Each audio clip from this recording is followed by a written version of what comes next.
Now the Three Martini Lunch with Greg Corombos and Jim Geraghty.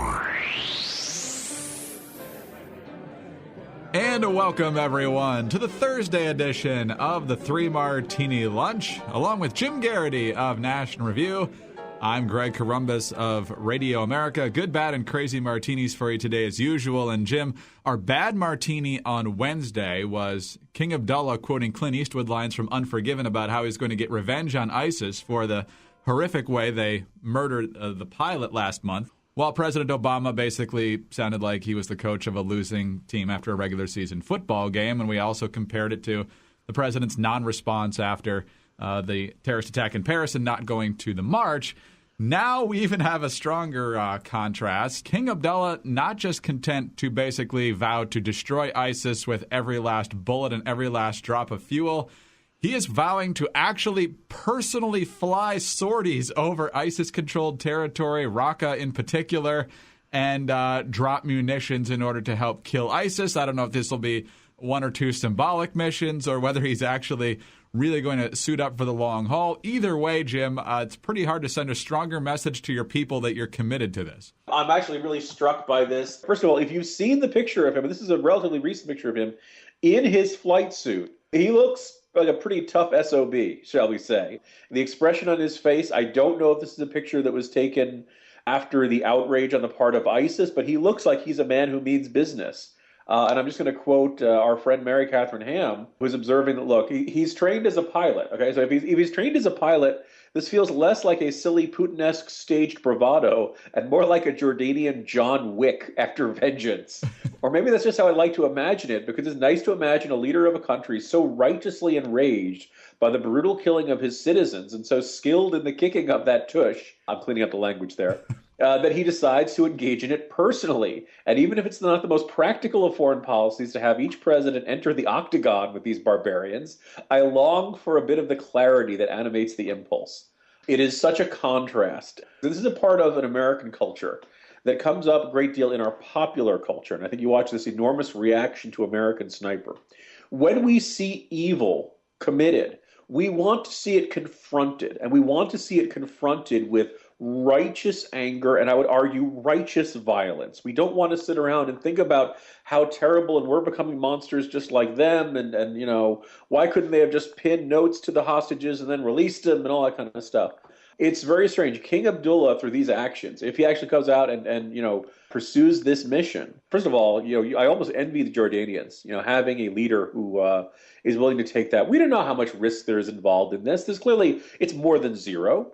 He's doing something to demonstrate to his, you know, it's strange. This, you know, for all the talk about this being a violent act or something hateful, look, you know, the brotherhood in arms, that comes from a form of love. And this comes from a form of, I will protect my people because they are important to me.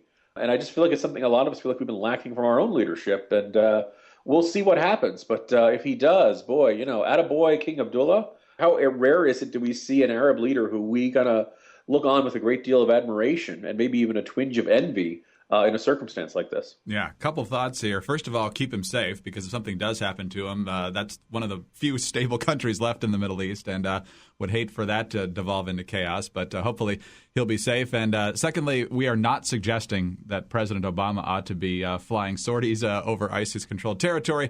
But if he were, he would be the first president since Thomas Whitmore, when the aliens attacked on Independence Day, to take on that role. Well, people might argue that George W. Bush on the aircraft carrier indicates there are times where a commander-in-chief or a leader of a country putting on a military uniform can look inappropriate in some ways, can look silly in some ways. The leader of a country very rarely assumes the kind of risk that a man or woman in uniform does. And some people might find it inappropriate.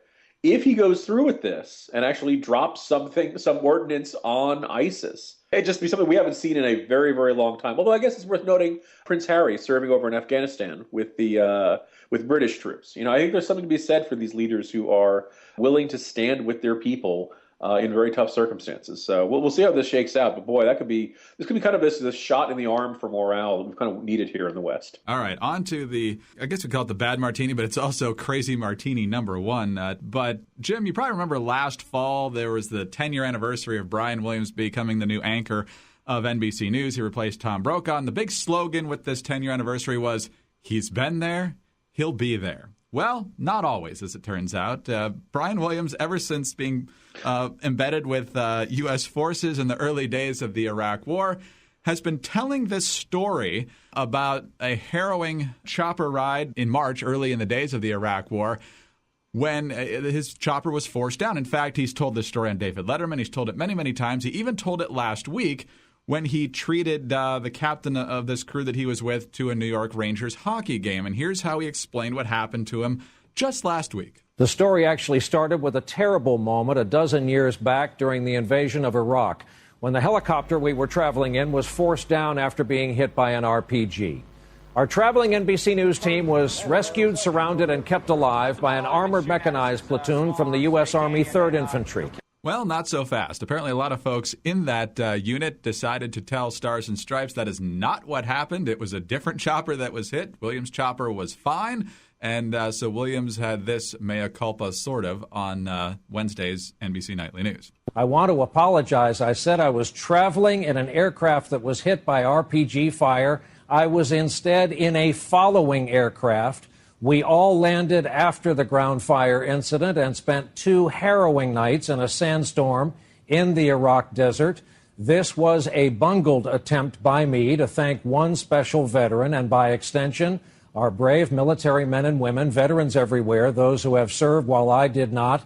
I hope they know they have my greatest respect, and also now my apology. Jim, I've never been embedded with a war unit, but if you are a journalist, it's kind of important to get a story like that right, and it's pretty easy to check, and obviously he got it wrong year after year after year. Yeah, NBC, I understand that. Now revising the slogan, Brian Williams, he'll remember being there in the past, he'll remember being there in the future. It's fascinating to see the division on whether people think this is a big deal. And put me in the category of folks who thinks, yeah, this is a big deal, because he's been telling the story for a long time. He's, first of all, in that little description he gave on the nightly news last night, we were in a following one. Well, look, he was in a helicopter that followed by an hour. Okay, he makes it sound like, well, they shot at the helicopter in front of us. No, you were nowhere near any of this, according to all the troops who were there. And the fact that the story has been changing version by version, year by year, is very hard to buy into this idea that it's just an innocent mistake. I mentioned this to Mrs. Campaign Spot last night. She's like, why would he do this? And I went and I watched the Letterman appearance where he talks about it. He talks about how Richard Engel is a really, is one of the great war correspondents of this era. And he says, man, you talk about, getting shot. For me, it's unusual, but for him, it's like Tuesday. Now, I don't know if this is an envy thing, but look, Brian, he also said, look, I'm an anchor. I sit behind a desk in New York City most of the time. So I get the feeling that Brian Williams, having not been much of a war correspondent, doesn't have any great war stories. So he goes out there, he has this experience, and with a little bit of editing, he can have his great war story. He's not a war correspondent, but there was that time I got shot down in that helicopter over Iraq. Except you didn't. It's not just exaggeration. It's not just mixing up details. It's lying, right? We could completely understand forgetting, what was the number of the helicopter or little details or what was he wearing or stuff like that. Brian Fawn had observed that forgetting something like this is kind of like forgetting the details of where you were on 9/11. If this is genuinely a life and death moment, how do you mix up, I was on the helicopter that wasn't shot at. I thought I was on the one that was. It's really a disingenuous excuse, and it's just kind of fascinating.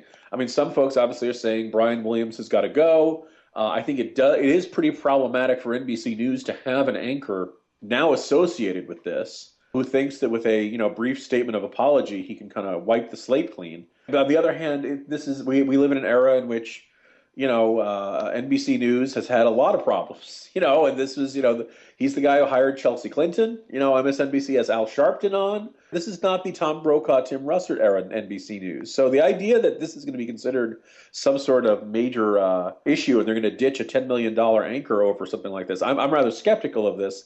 Also worth noting, this was on page B14 in the New York Times today. Oh, man. If he does keep his job, it'll be interesting to see how much property Dan Rather destroys on his way to wherever he works now. On to the second crazy martini. Jim, you spent several lovely days out in Oregon last year, and one of the things you covered while you were out there was the bizarre campaign for governor out there with Democrat John Kitzhaber trying to fend off accusations about his wife's previously secret marriage to some guy back in the 90s so he could stay in the country, i.e. visa and immigration fraud. And it turns out there's a whole lot more corruption involving his wife, or at least allegations of it, using her perch as First Lady to advance different causes, including with government resources, which is against the law. And now the Portland Oregonian, which endorsed him, as you report on the campaign spot today, back even after they knew about this sham marriage and so forth, say that all these latest revelations mean he should resign. So welcome to the party, Oregonian. There are a couple aspects that are kind of maddening about this. The first being that on the one hand, it does mean something when the biggest newspaper in a state calls on the governor to resign over corruption. The Oregonian is by no means a Republican newspaper or a conservative newspaper, and it had some criticism of Kitzhaber in the past, but way back in October, they endorsed this guy for re-election. And the irony is that they actually thought that he was a little too far to the green area. They were concerned about some of his ideas for environmental regulations, which are about as popular as donuts out in Oregon. You know, I mean, you can never get enough of them. Like, you buy a dozen, then you get a couple more environmental regulations just because they know you keep snacking on them. Most of these scandals were starting to come to light at the time of the endorsement. Now, they really started kind of accelerating and more details came out through the month of October. You may recall Oregon is a vote-by-mail state, so there was a lot of folks who wondered how many people had mailed their ballots already and then learned more about these scandals. The short version describing it is his fiancée, Sylvia Hayes, basically was at a consulting business going on, and everybody who wanted to consult with her had business before the state, was trying to influence state laws, state regulations, and state policy. Well, this is corruption. This is, look, we want to change the laws, so we're going to pay a lot of money to the First Lady, and hopefully that will influence her husband to change his mind and do things that we want. And if this sounds familiar to our listeners in Virginia, it's because it's not that different from what we saw in the circumstance with Bob McDonnell. Now, Bob McDonnell is trying to avoid spending 2 years in jail on federal corruption charges. Why what's going on with Kitzhaber is significantly different is not clear to me. I'd be very curious about where the U.S. attorney is. I'd be very curious about where anybody who is involved in investigating corruption would be. Hello? Anyone home? Is anyone paying attention to this sort of thing? The Oregonian is, to their credit. Having said that, all of this outrage comes after it could do some good, and Kitzhaber can offer a very cynical defense that, look, or most Oregonians knew about this stuff and they voted for me anyway.